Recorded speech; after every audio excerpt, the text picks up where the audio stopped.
Ko'pchilik ayollar er masalasida sho'rpeshona ekanligini, baxtsiz ekanligini aytib juda ko'p SMSlar yozishadi. Masalan, erim alkash, ko'p ichadi, meni ko'p uradi deydi.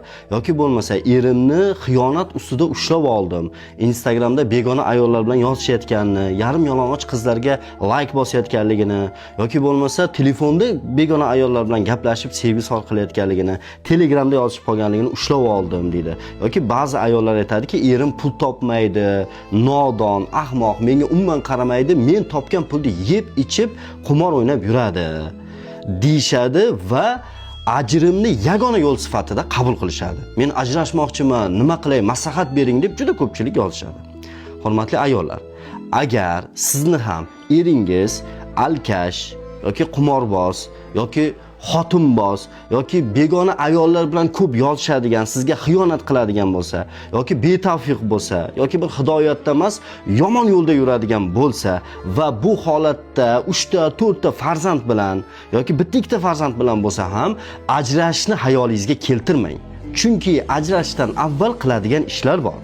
U ishlarni qilmay turib, oilani saqlab qolishga, nikohni saqlab qolishga harakat qilmay turib, ajrashaman, javobimni ber deb so'ramang. Bu noto'g'ri yo'l. Chunki yaratgan ekan ayollarga, agar modomiki erlaring mana shunaqa yomon bo'ladigan bo'lsa, to'g'ri yo'lda yurishlaring uchun sababini qilinglar degan, sulhga kelishinglar ular bilan degan. Va buning uchun nima qilish kerak desa, men sizga bitta yo'lini aytaman, diqqat qiling. Agar sizni ham shu muammo qiynayotgan bo'lsa, shu uslubni qo'llab ko'ring. Xudo xohlasa, eringiz to'g'ri yo'lga qaytadi va baxtli hayot kechirasiz. Buning uchun Hasson Shamsiy podshoning Er va xotinga nasihat kitobini avval o'zingiz diqqat bilan o'qib chiqing, so'ng eringizga ham o'qib bering. Eshitmasa avval o'zingiz o'qib amal qiling.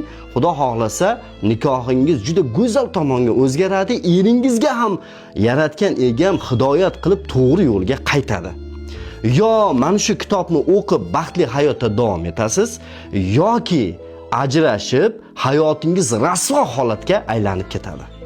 Hasson Shamsiy podshoning Er va xotinga nasihat kitobi.